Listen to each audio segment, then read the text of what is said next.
All right, let's get right into it. We're going to tackle a massive question today. And we're not just speculating, we're digging into a new study that finally put AI to the test on real professional jobs. I mean, forget all the hypotheticals and predictions, right? What if we could give AI a real-world job interview for your profession, for almost any profession, and just see how it does? See if it passes.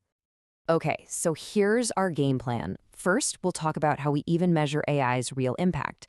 Then we'll get into this new benchmark, GDPval. After that, we'll see how AI stacked up against human experts, look at where it's still falling short, and finally, what this all means for the future of work. All right, first things first, how do we actually figure out AI's impact on the economy? Well, see, the problem is that most of the ways we do it now, it's kind of like trying to drive a car by only looking in the rearview mirror. We usually look at what are called lagging indicators, things like GDP reports or adoption rates. They tell us what's already happened. The problem? That can take years, even decades, to really show up. What we really need are leading indicators, direct tests that show us what AI is capable of right now, today, before it's completely taken over. We need to be able to see the road ahead, not just the road behind us.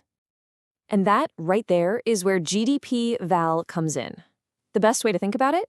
It's like the ultimate driver's test, but for professional AI. It's built to answer one single crucial question.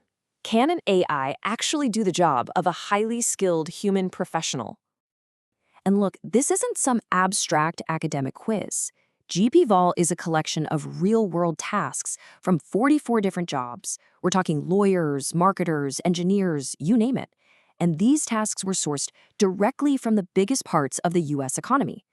So yeah, this is a test of real work.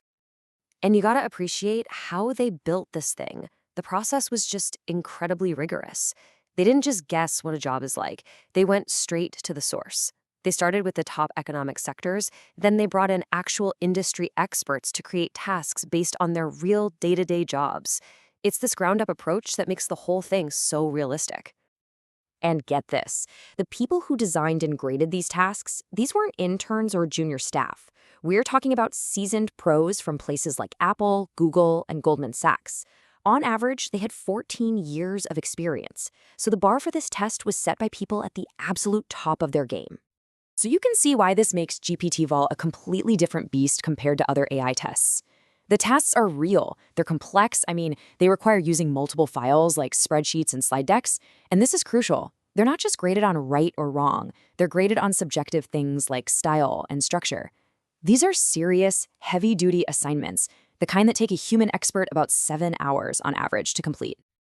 Okay, so that brings us to the main event. We've got the test, we've got the experts. Now, how did the latest AI models actually do when they went head-to-head with these pros? After all that setup, this really is the moment of truth.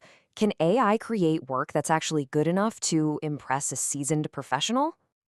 Honestly, the results are, they're pretty staggering. So think of it this way. The human expert, by definition, sets the baseline at 50%. They win or tie half the time. The best AI model, Claude Opus, produced work that was judged to be just as good or better than the humans almost 48% of the time.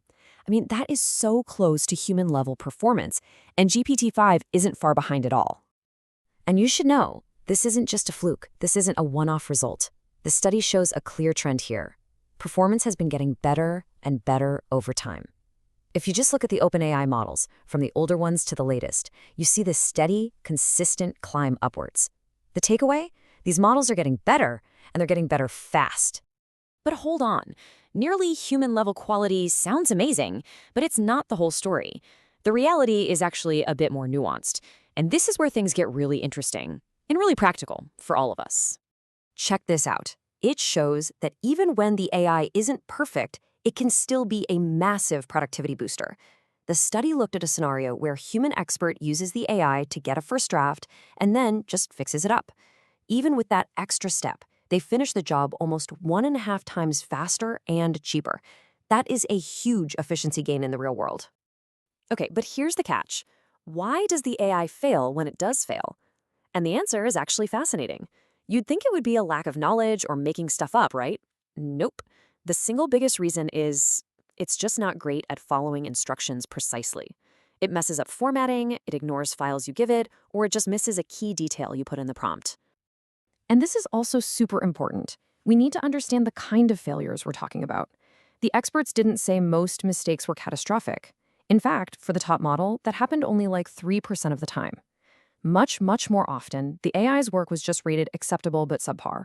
So think of it this way. The AI is way more likely to give you a B- paper than a dangerously, factually wrong answer. Okay, so let's tie this all together. What does all this data from GDPval really tell us about the future of your job, my job, all professional work? First off, we have to be really honest about what this study doesn't measure. It's still an early benchmark, and it's focused entirely on knowledge work you do on a computer. It doesn't test real-world stuff like asking your boss a clarifying question, and it can't measure that deep, unspoken wisdom, that tacit knowledge that you only get from years and years on the job. And this, to me, is maybe the most important part. It points to the critical role that we, the humans, still play. The researchers found that they could make the AI perform way better just by writing better prompts and telling it to be more thorough. This suggests the future isn't about AI replacing us. It's about collaboration, a future where the most important skill is going to be knowing how to use these tools effectively. So here's the big question that GDPval leaves us with. AI is getting scary good, I mean truly human level, at doing specific, well-defined tasks. But a job? A job is so much more than just a list of tasks, right?